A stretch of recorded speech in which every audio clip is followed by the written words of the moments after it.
Hello Lolo Eli, welcome sa iyong video. For this video, mag-unbox at review tayo. So multiple days to kasi testingin natin sa labas. So ngayon, i-unbox lang natin. Tignan natin kung ano yung nasa laman. At syempre, i-unbox natin kasi sabi, ayan, fragile, handle with care, no video, no refund, no replacement. Ayan, kaya i-video natin. So in order natin to April 12. Note natin para sa summary. Dumating kahapon, April 14. Ngayon ay April 15. Buksan na natin.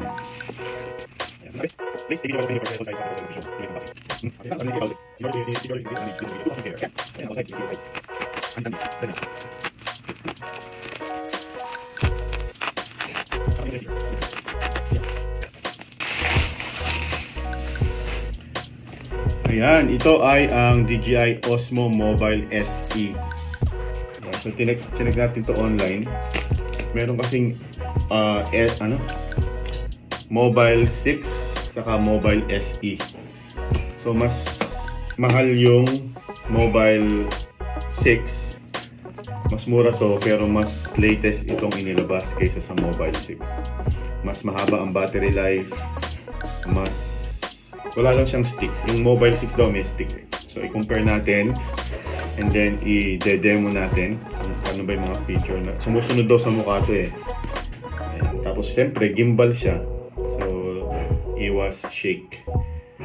3-way access, magnetic design, portable and foldable, quick roll, tutorial, one-tap editing, active track. Yun, active track.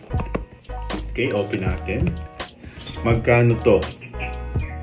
Display natin yung Lazada dyan ng SE at yung 6. 5,190 plus 50 pesos shipping, 5,215. Ayan. So, daily vlog ka na. Pwede ka na mag-vlog. Mukha ka ng engot to. Nakaganong ka na ganun. Alright. So, ang gamitan na ito. Masira. Ano ang laman?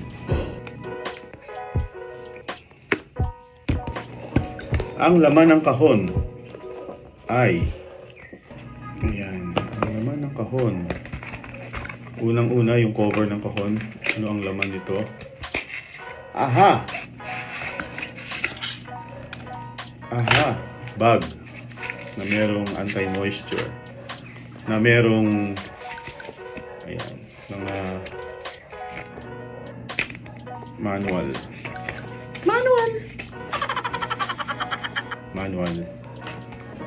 Ano siya?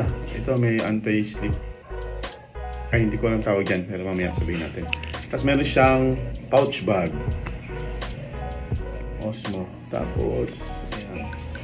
Para lalagyan. Pag-travel. At maganda yung quality. Para siyang microfiber. Para siyang ganito. Yun. Tapos, ito yung ano to? Yung stand. Ayan. 3-axis daw yung stand. Tapos, ayan. At meron tayong USB. Hindi ko lang kung anong type yan. Ikaw na magsabi. Ayan. Type C. Tapos USB-A. C.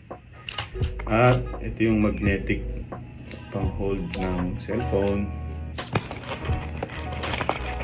And yung mismong gimbal.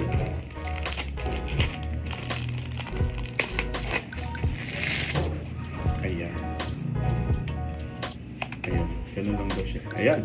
So, tapos, yun yung ano niya, panel. So, ano to? Start. Meron siya ditong pang-hold. Meron siyang button. Basta hindi pa natin lang paano ginagamit eh. So meron siyang button dito sa front. Ganyan hawak niya. Meron siya dito. Zoom in, zoom out yata ito. Tapos meron siyang parang joystick dito. Tapos dalawang button. Tignan natin kung power yung pula.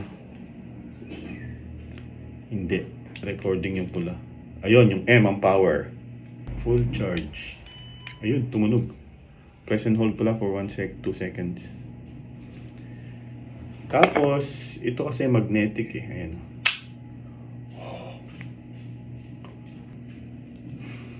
Hindi ko matest yung phone kasi ayun yung phone.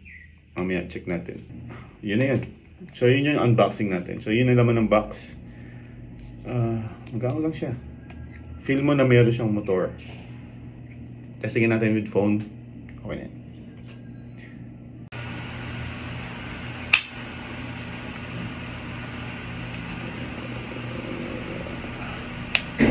Pa ganun. Hindi pa ganun. Pataas.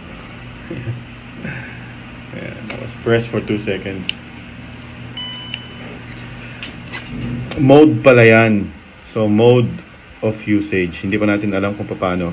Nung kinili ko siya, meron siyang iba't ibang mode. Ayan. So, nagbo-boot siya. Nagbi-blink siya. Nagbo-boot. Ito parang may refresh icon eh. Diba? Refresh icon yan.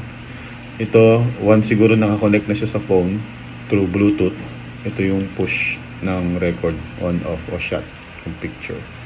Joystick para ma-move to. Mode. Pag pinrest mo yung mode, yun, kumibot siya konti.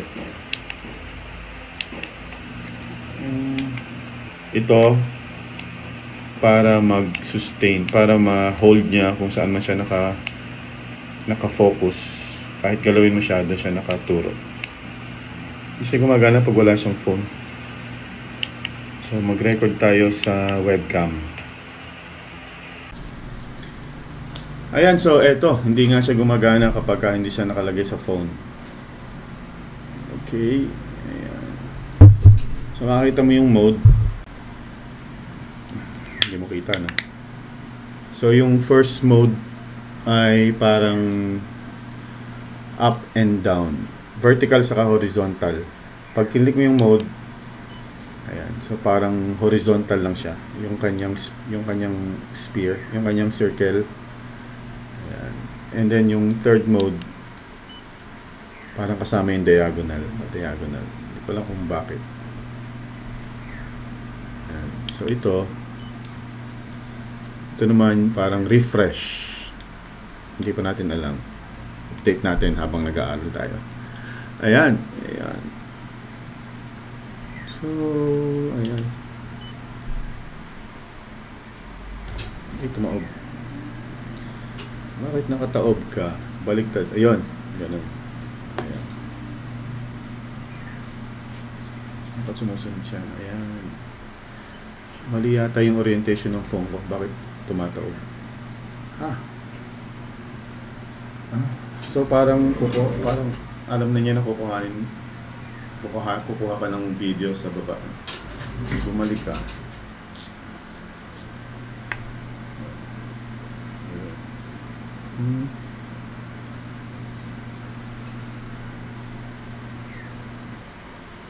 Susundan niya yung pag pinrest mo to, kung saan nakaturo yung camera, susunod siya doon. So ito hindi na, babalik na siya dapat.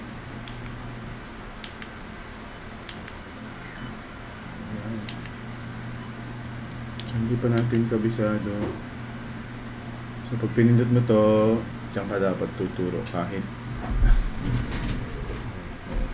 Ayan.